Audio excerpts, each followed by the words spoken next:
नागपूरसह संपूर्ण विदर्भामध्ये दुर्गा उत्सवाची तयारी जोरात सुरू आहे। ठिकठिकाणी गरब्याचं आयोजनही केलं जाणार आहे। तरुणांच्या उत्साहात आणखी भर पडणार आहे। परंतु राष्ट्रीय स्वयंसेवक संघाची शाखा असलेल्या विश्व हिंदू परिषद आणि बजरंग दलानं गरबा आयोजकांना सूचना दिलेली आहे की गरब्यामध्ये प्रवेश देताना आधार कार्ड तपासून प्रवेश द्यावं। त्यांचा इशारा होता।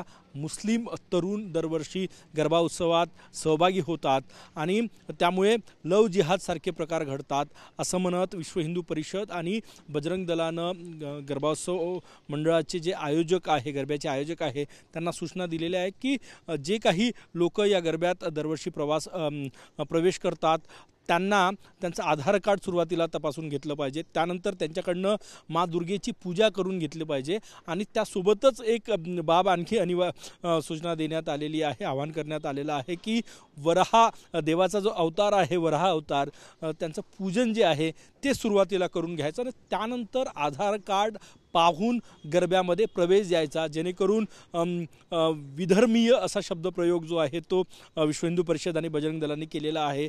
त्याचा स्पष्ट अर्थ निघतो की मुस्लिम धर्मीयांना गरब्याच्या उत्सवात प्रवेश देऊ नका असं त्यांनी म्हटलेलं आहे आणि त्याच्या सूचना दिलेल्या आहे।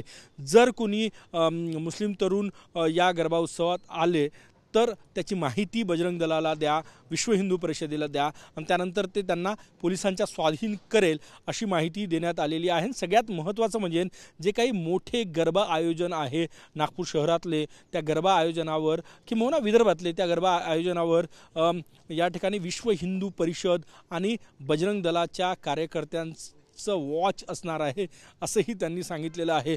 दरवर्षी बजरंग दलाच्या कार्यकर्त्यांकडनं विश्व हिंदू परिषदेकडनं अशा प्रकारचं आवाहन केलं जात आहे की विधर्मीयांना, मुस्लिम ज्यांचा हिंदू धर्मावर विश्वास नाही त्यांना प्रवेश देऊ नका। परंतु गेल्या काही वर्षात अशा काही घटना घडल्याचं स्वतः विश्व हिंदू परिषदेने सांगितलं।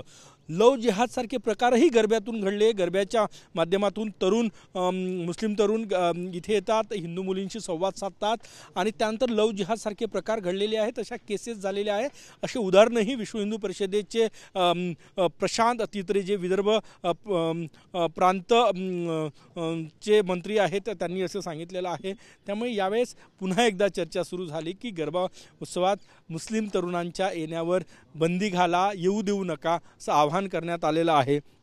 आता जेव्हा प्रत्यक्ष, कारण की आता मी ज्या मंडपात आहे तिथे किमान गरब्याच्या वेळेस 1000-2000ची गर्दी असेल तर त्या आयोजकांना खरंच प्रॅक्टिकली पॉसिबल होणार का आणि ते नियोजन कसं करणार याकडे सगळ्यांचं लक्ष लागलेलं आहे की प्रत्येकाला आधार कार्ड तपासून दुर्गा मातेचं पूजन करून आणि एक गोष्ट अजून किंवा ॲड केलेली आहे ती म्हणजे वराहा देवतेच्या अवताराचं पूजन करूनच या ठिकाणी प्रवेश द्यायचा, जेणेकरून विधर्मीय म्हणजे मुस्लिम धर्माचे तरुण जे आहे ते गरबा उत्सवात सहभागी होणार नाही।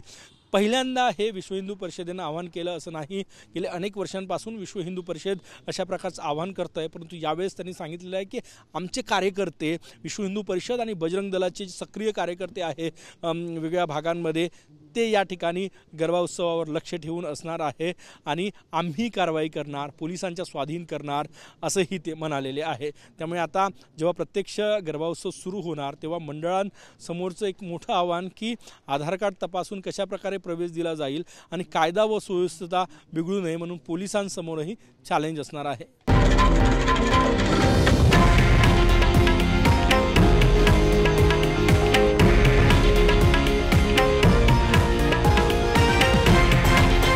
हे आहे देशातील नंबर 1 न्यूज नेटवर्क आणि आपण पाहत आहात TV9 मराठी, एकमेव।